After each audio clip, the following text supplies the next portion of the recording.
Қайырлы күн, құрметті менің оқушыларым. Бүгінгі күні 1-ші сынып, ана тілі 29-ші сабақ, тасымалдау тақырыбын жалғастыратын боламыз. Сабағымызды бастамас бұрын балалар, каналымызға тіркеліп, лайк басып, достарымен бөлісе отырыңдар. Ал балалар, 1-ші тапсырмаға назар аударайық. Өлеңді түсініп оқы, жаттап ал дейді. Өлеңіміздің атауы лағым деп аталады екен. Кәнеке мәнерлеп оқып көрейік. Шөре-шөре лағым, тентек болма шырағым. Секек деме деймін дал, селтең демей құлағын. Марқа туған бөрте лақ, әңгімеге сал құлақ. Ойнай көрме тым ұзап, боп жүрмесін бәрі тап. Әбділда Тәжібаев ағамыздың берілген өлең екен. Ал балалар, берілген өлеңді шумақтарында бөрте сөзі таңсық, яғни бөрте дегеніміз көкшіл теңбілдері бар ақ түс. Парақшамыздың оң жағына назар аударсақ, берілген суретте лағымыздың түсі көкшіл ақ түсті екен.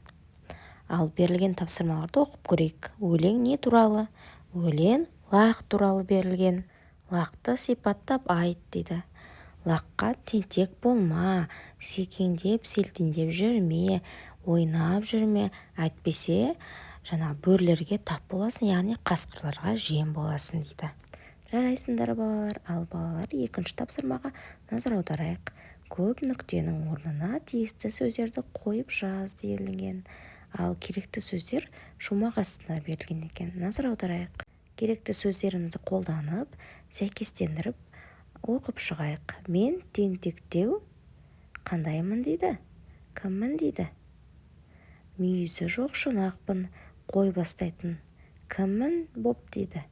Жолын өтем сынақтын дейді. Ал мен тентектеу лақпын дейді. Лақ деген сөзді жазамыз. Мүйізі жоқ шұнақпын, қой бастайтын. Серке, 2-ші сөзіміз серке боп, жолын өтем сынақтын дейді. Нұрғожа Ораз ағамыздың өлеңі екен. Ал астында берілген мүйіз сөзін тасымалдап жаз делінген. Мүйіз сөзін 1-ші буынға бөліп көрейік. Мүйіз. Жарайсыңдар балалар, яғни 2 буын. Жазып қояйық дәптерімізге. Ал балалар, 3-ші жаттығуға назар аударайық.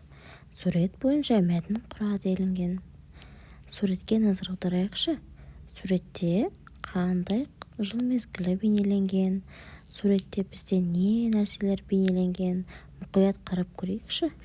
Дұрыс айтасыңдар. Суретте жаз мезгілі бейнеленген. Және де 4 түлік мал балалары бейнеленген. Барлығын атап көрейікші. Кәнекей, кім айтады екен? Құлын, бота, бұзау, лақ және қозы бейнеленген. Жарайсыңдар балалар, барлығын біледі екенсіңдер.